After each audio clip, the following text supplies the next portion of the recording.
Let's go now to the sentence patterns. We stopped at 40, the colon. And of course, when you use the colon, it could be used for formal and informal as well. The colon is used to join independent clauses. Independent. It can be used formally in the article and summary, and informally in the email, and it has two main uses. What are they? To introduce an idea that is an explanation or continuation of the one that comes before the colon. That's contextualized example. There is one thing you should know about Mr. Ben, our English teacher. He is a grammar nerd. That's a complete sentence. That's a complete sentence, a complete clause, right? And of course, preceded by another complete sentence.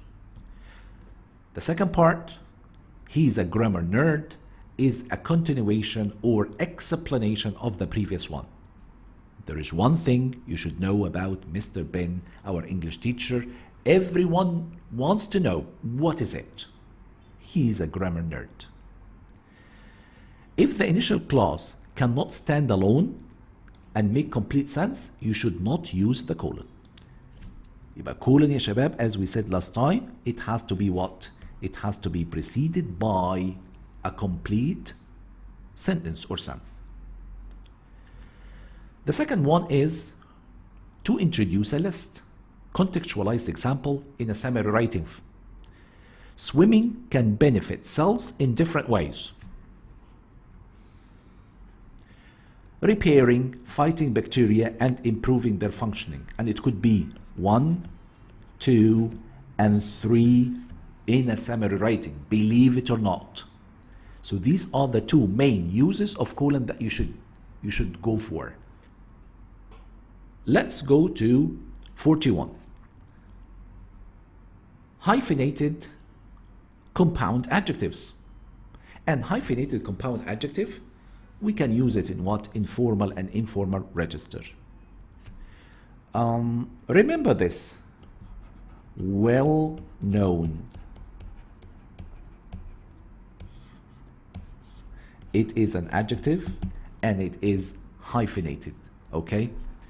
When two or more words collectively serve as an adjective before the word, before the noun, they are modifying. Those words should normally be hyphenated. And that's the hyphen.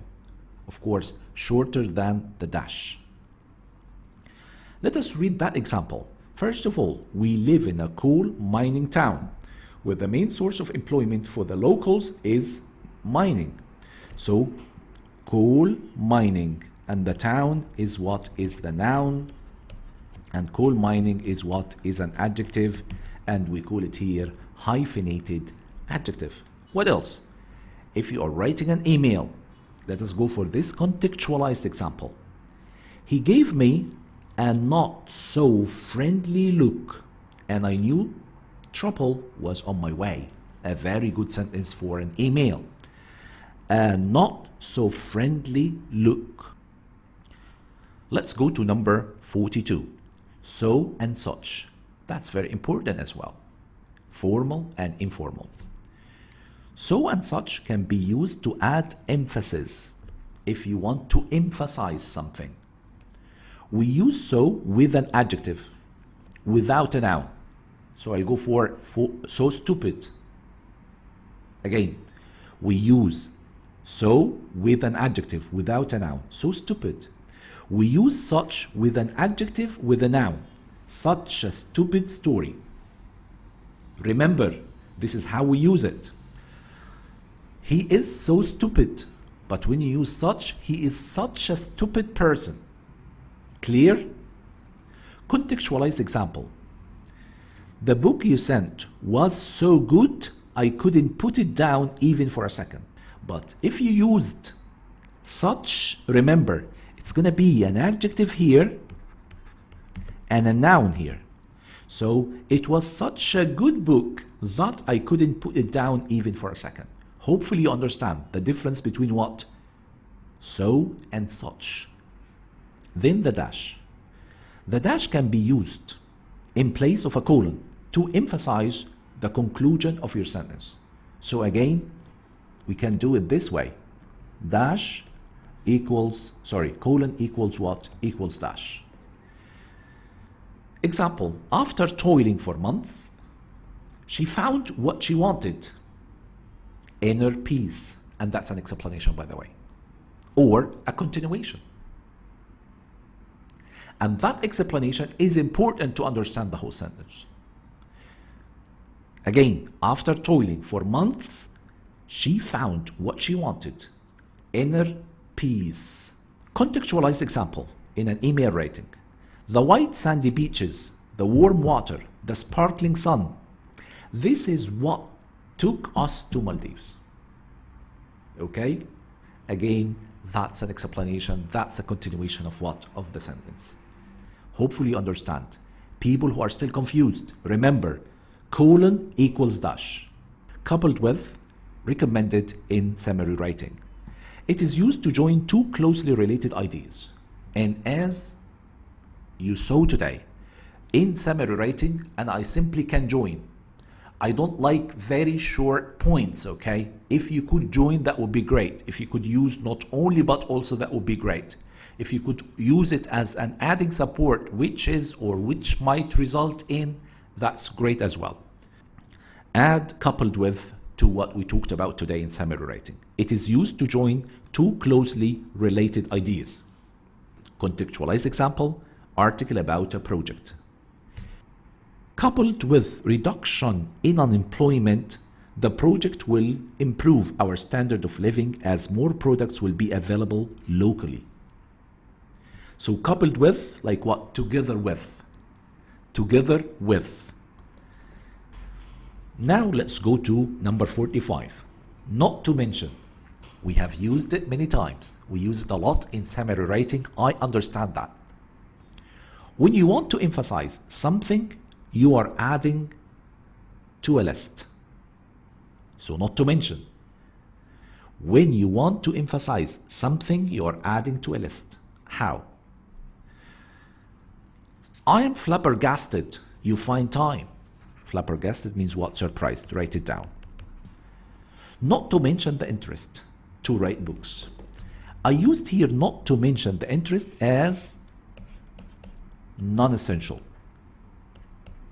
which is fine. So my sentence should read, I'm flabbergasted you find time to write novels. Hopefully you understand.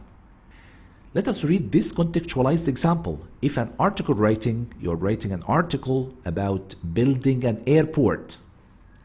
The airport will create noise and air pollution, not to mention its impact on the environment.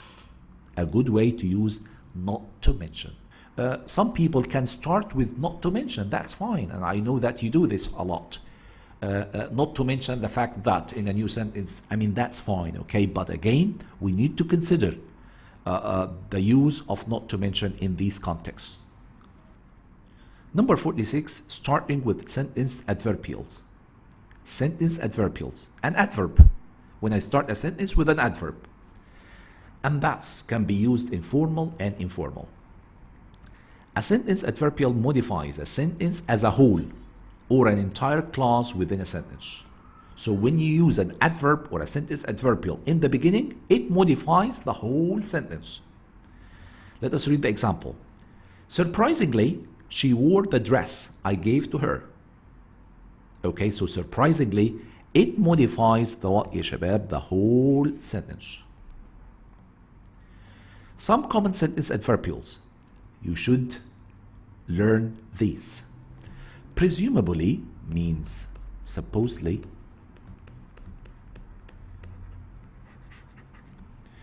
Regrettably, thankfully, theoretically, obviously, clearly, incidentally, eventually, predictably. Learn them, please. And I think you are aware of what? Of the meanings, okay? Let us read this contextualized example. Article about what? Poverty.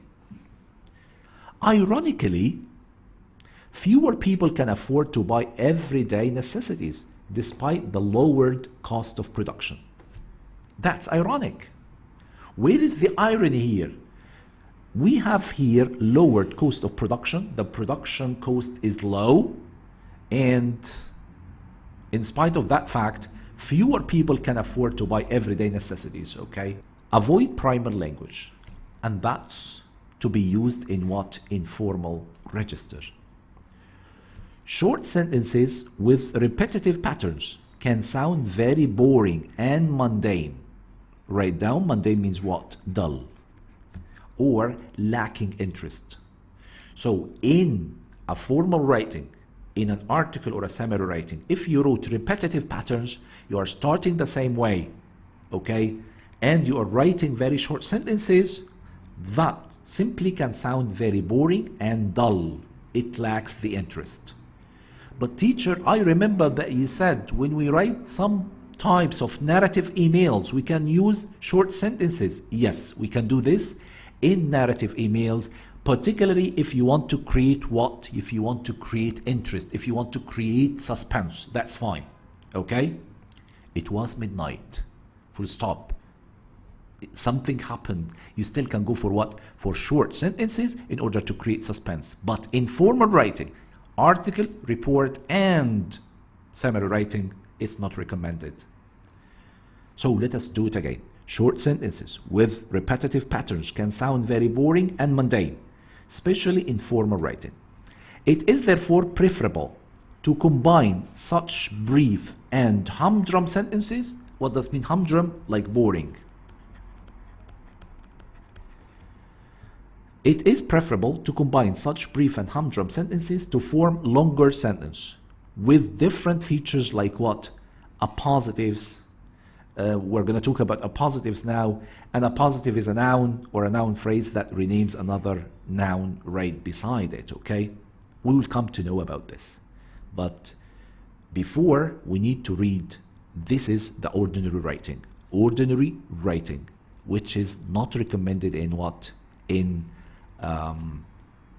writing an article, for example. Gabriel manages a motel. It is remote. It is dangerous. Gabriel has a mother. She seems overly fond of knives. He tries to protect his mom. I mean, of course, this is nonsense. If you come to write this in a summary writing or an article, that's really bad. So how can we do it? Contextualized, that's a revised one. Contextualized example, summary about what? Gabriel. In a remote and dangerous motel, manager Gabriel tries to protect his mother, who is overly fond of what? Knives. What is the appositive? Okay, let us read this one. What's the appositive? Okay, it is a phrase, usually a noun phrase that renames another phrase or noun. When I say phrase, means a couple of words or noun. And let us take some examples here. Okay, I might say the insect, a cockroach, comma to comma, is crawling across the kitchen table. Mister, what do you mean by the appositive? This one is the appositive. In every writing, you should go for this. For me, this is not a phrase, but this is what. So this is a phrase, 2 words here, and a cockroach. It could be a noun phrase. If we took a noun phrase, I can say peasant, a hot-tempered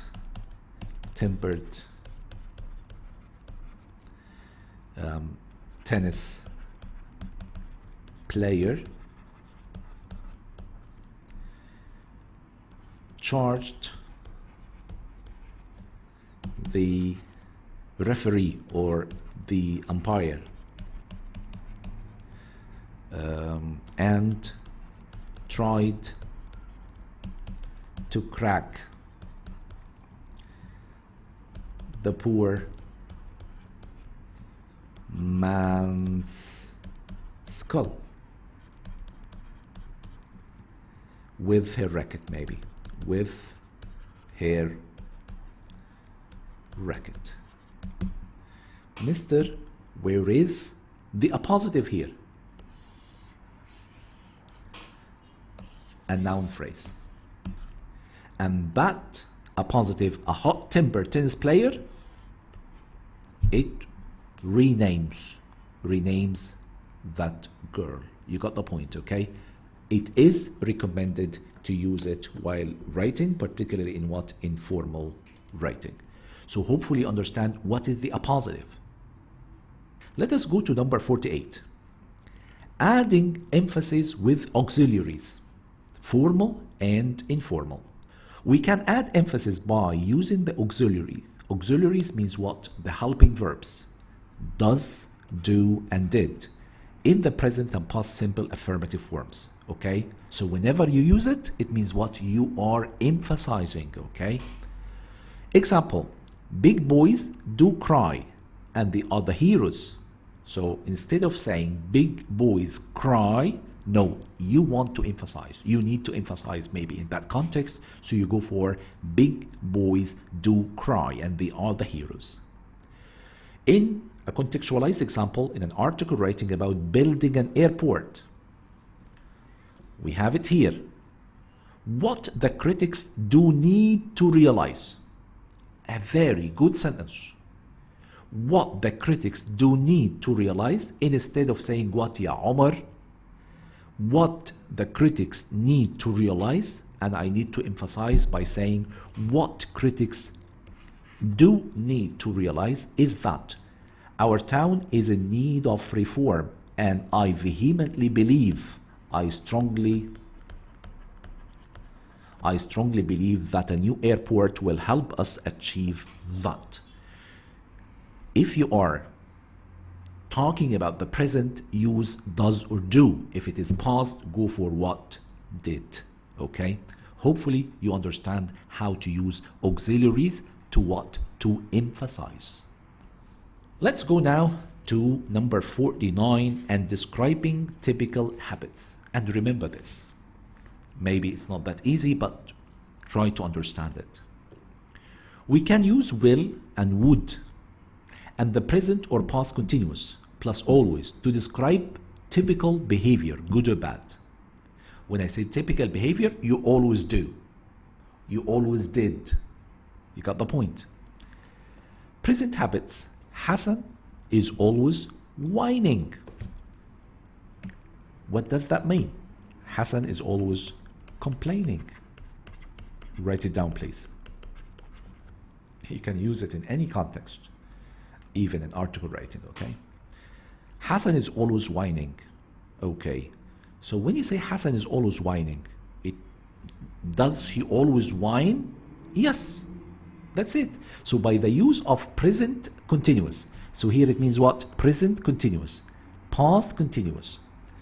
So by using present continuous, it means you are describing a typical behavior, good or bad. If it is past behavior, past habits. If it is past habits. Sabine was always dawdling in the class. What does mean dawdling? You know, like scribbling. She's not concentrating. She's not focusing. She's writing in the margin. She's being absent-minded, okay?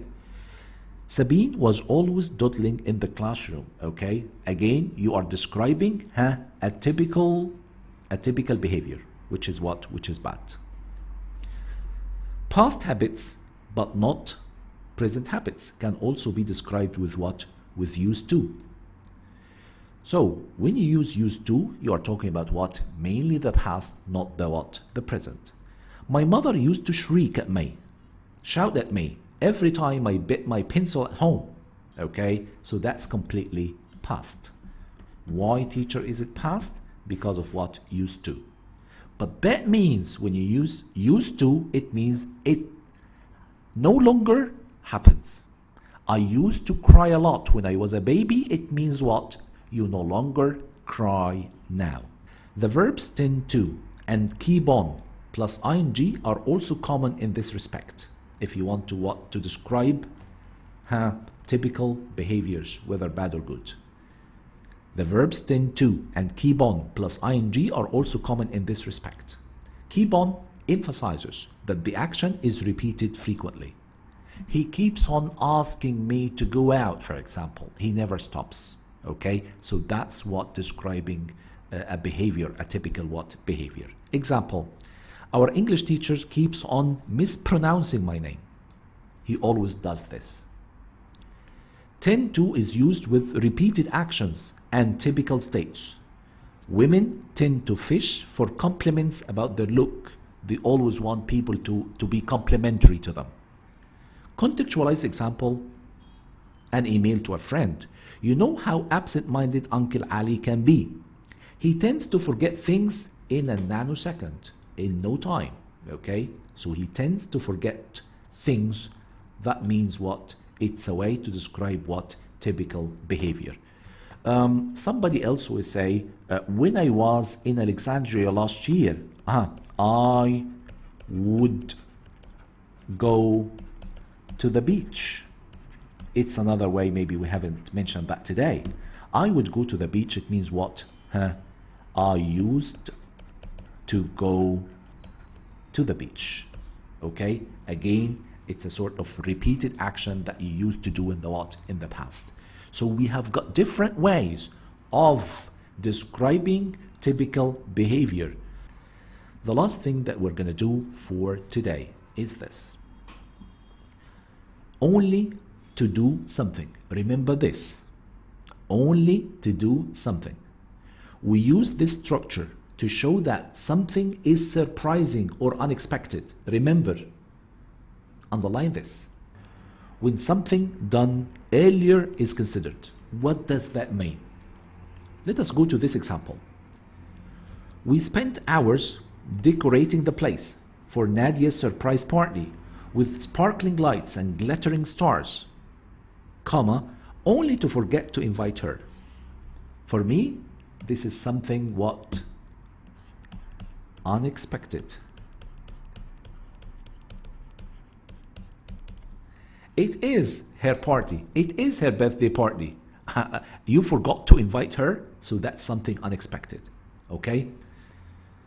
Contextualized example in an email to a friend. I chucked the old past papers out. And here chucked means what? I threw them away. I chucked the old past papers out only to realize that my oldest photograph was inside the pile. Can you imagine the expression on my face? A good email sentence, creating interest and everything, using to do something. I chucked the old past papers out only to realize, only to do. This is it. Which is what? Unexpected. Okay,